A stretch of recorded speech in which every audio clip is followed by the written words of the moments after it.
Hi everyone, I'm Katie. Welcome to my backyard in early spring. Today I want to talk about a topic that you may not think would have anything to do with Christian vegan conversations.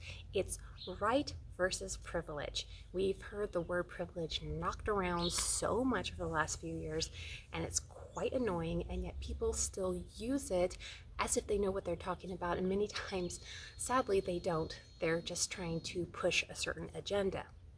So I have heard plenty of times Christians and even non-Christians say that veganism is a privilege. Where did this idea even come from, and how is it perpetuated? Well, it is perpetuated in something that is a privilege. So not contradicting myself here, bear with me. So if you go to the grocery store, let's say 20 years ago, when I was first looking into vegan products, vegetarian products, what were they like? And I was curious about that. I could choose to go buy a gallon of milk, or I could choose to buy this tiny little carton of soy milk, which was significantly more. So that hasn't changed, even though the variety is so huge. You can buy a substitute for just about anything. Milk, cheese, meat. There's even a vegan substitute for shrimp. That shocked me. But if they thought of it, it's out there. And in developed countries, these are readily available and the variety is growing all the time. But they are more expensive and they are only in certain countries. You're going to pay a pretty penny for them. So in that sense, yes, it is a privilege. But how much of a privilege is it to tantalize your taste buds at the cost of your wallet and your health? We all know that processed foods are not the best for us. So in that case, it is a privilege, but you do not have to eat vegan foods in order to be a vegan. Everything that you need, the fruit of the tree, the herb of the field, we've got fruits, nuts, berries, berries are fruit, herbs, vitamin D, B12 is in the soil. If you haven't damaged your soil, when you pull up your carrots or your potatoes, it's going to be on your food already. You don't have to buy a supplement for it if it's readily available and you're taking care of your soil and tilling practices. So everything that we need is readily available.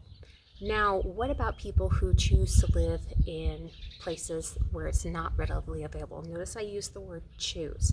I'm not talking about people who are in places that they love to get out of, that are inhospitable to them.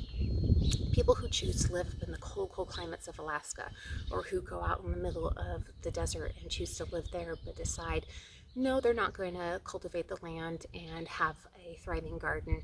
It's too much work. They're going to basically do rock landscapes and buy everything they need from the grocery store. Yes, I would say that those people are in a way privileged, and they've made that choice to live that way. We all have a budget that we can choose to live within or live outside of. But the nice thing is, and here's where all ties into being a Christian, is what does God promise? Every single one of God's promises in the Bible He's kept. He hasn't broken a single one.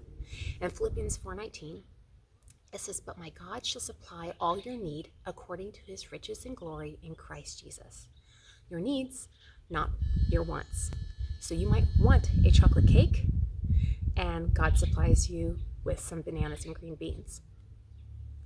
You were still provided with your needs. It may not have looked like what you wanted, but your needs were met. This is really well understood by people on polar opposites of the spectrum. So let's say in our country, astronauts.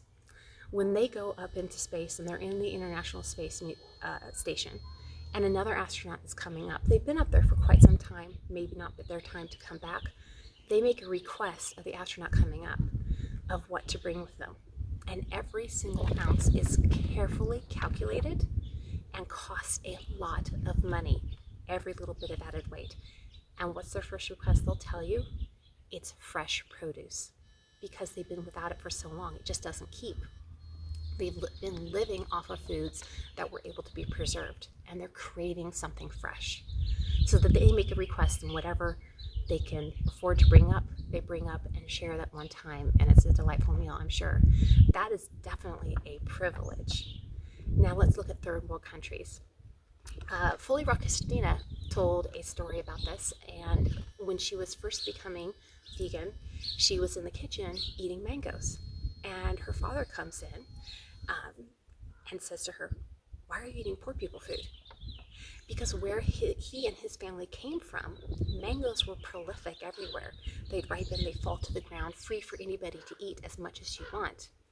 But the rich people were able to go to the store and buy meat. The poor people were not. So you could see how the privilege plays in there. So I would say, if you're making wise choices for your health and for your wallet, you're not purchasing the processed food on a regular basis, if at all. So if you're a child of God, you believe that He's going to provide all your needs, but you're sitting back and asking for wants, and you're not putting forth the effort to live where you need to take care of the land, etc., whatever resources are at your disposal, and you're choosing to spend your money in a way that is for wants versus needs, then you might be a little confused on this topic. I'd encourage you to focus on what your needs are and the joy and abundance that are just in your needs. There is so much variety. If I wanted to eat a different fruit every day of the year, I wouldn't be nowhere close to trying all of the ones that are out there. They may not be all readily available in my area, but that gives you an idea of how much there is out there and how little we nowadays, especially in developed countries, are even exploring that abundance that's given to us, that is our right, that God provided for us. So if you're a Christian, focus on your rights. What has God promised? And understand that veganism is not a privilege, and it is not exclusive to developed countries, that people who live vegan all the time might also have the understanding that it's what poor people do, and that's a misunderstanding. So if we put this in the right perspective, we can see that there is great joy and abundance and possibility.